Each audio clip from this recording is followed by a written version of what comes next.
കിബറിന്റെ രണ്ടാമത്തെ അടയാളം ഇയ്യാഉലുമുദ്ദീൻ പറയുന്നുണ്ട്, വീട്ടിലുള്ള ആവശ്യങ്ങൾ മൂപ്പർക്ക് നിർവഹിച്ചു കൊടുക്കാൻ ഭയങ്കര മടിയായിരിക്കും. ഭാര്യ പറഞ്ഞു, അതിഥികൾ വരുന്നതല്ലേ, തീരെ വയ്യ, നിങ്ങൾ ഒന്നാ ബാത്റൂം തേച്ച് കഴുകിയിട്ടില്ലെങ്കിൽ ഒരച്ച് കഴുകിയിട്ടില്ലെങ്കിൽ ജസ്റ്റ് ഒന്ന് ഫ്രഷ് ആക്കും, ഉസ്താമാരെല്ലാം വരുന്നതല്ലേ, ഞാനാ ബാത്റൂം കഴുകാനോ, നീ എന്താ പറയുന്നത്? മൂപ്പർക്ക് ഭയങ്കര സംഭവം. അടിച്ചു വാരിയിട്ടുണ്ട് നബി സല്ലല്ലാഹു അലൈഹി വസല്ലം തങ്ങൾ, വീട് അടിച്ചു വാരിയിട്ടുണ്ട്. പാല് കറന്നു കൊടുത്തിട്ടുണ്ട് ആർക്ക്? ഭാര്യക്ക് കുടിക്കാൻ. പാത്രം കഴുകി കൊടുത്തിട്ടുണ്ട് നമ്മളെ നേതാവ്. നിങ്ങൾ ആലോചിച്ചു, ഷെഹ്റാൻ ഇമാമിന്റെ ഭാര്യ നിത്യമായി അസുഖത്തിലായപ്പോൾ ആ ഭാര്യ മൂത്രൊഴിച്ചതും കാഴ്ചച്ചതൊക്കെ വൃത്തിയാക്കിയ കൈകളായിരുന്നു ഷെഹ്റാൻ ഇമാമിന്റെ, അഥവാ 300 കിതാബ് എഴുതിയ കൈ.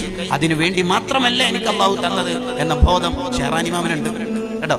പാതിരാക്ക് എന്റെ അബ്ദുറഹ്മാൻ എന്ന മോനെ കരയുമ്പോൾ എന്റെ ഭാര്യന്റെ ഉറക്ക് ശല്യാവോ എന്ന് പേടിച്ചിട്ട് ഞാൻ ആ മോനെ എടുത്തിട്ട് അപ്പുറം ഇപ്പുറമൊക്കെ കൊണ്ടുപോയി സുബി വരെ അവനെ ഉറക്കാൻ ഞാൻ ശ്രമിക്കും. എന്തിന്? എന്റെ ഭാര്യന്റെ ഒരു സെക്കൻഡ് ഉറക്ക് പോണ്ട. കണ്ടോ, കിബറില്ലാത്ത മനുഷ്യന്മാര് ജീവിച്ചു പോയ മണ്ണാണ് നമ്മുടെ മണ്ണ്.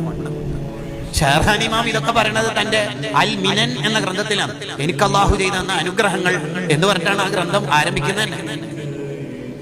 മൂന്നാമത്തെ ഒരു അടയാളാണ്, വീട്ടിലേക്കുള്ള അവശ്യ വസ്തുക്കൾ വാങ്ങിക്കൊണ്ടുവരാൻ ഒരാൾക്ക് മടി തോന്നുന്നുണ്ടെങ്കിൽ അതിൽ കിബറുന്ന അതിനർത്ഥം.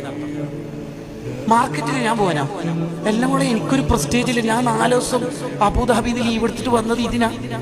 ഹോം ഡെലിവറി ഇല്ലേ? കേട്ടോ, അഹ്മദ് ബിൻ ഹംബൽ റളിയല്ലാഹു അൻഹുവിനെ കുറിച്ചും അവരുടെ മകൻ അബ്ദുല്ലാഹി തങ്ങളെ കുറിച്ചും ആ കാലത്തെ ആൾക്കാർ പറയുന്നുണ്ട്, ടൗണിലൂടെ കക്കിരിയും പത്തക്കലും എടുത്തിട്ട് നടക്കുന്നതാണോ വീട്ടിലേക്ക്. നമ്മളൊക്കെ പച്ച മനുഷ്യന്മാരാണ്. അതന്നെ നന്നാവൽ എന്ന് പറഞ്ഞത്. നന്നാവൽ എന്ന് പറഞ്ഞാൽ നമ്മളെ അബ്ദുള്ളയാവുക എന്നാണ് അതിന്റെ അർത്ഥം. നമ്മൾ അല്ലാഹുവിന്റെ അടിമയാവുക.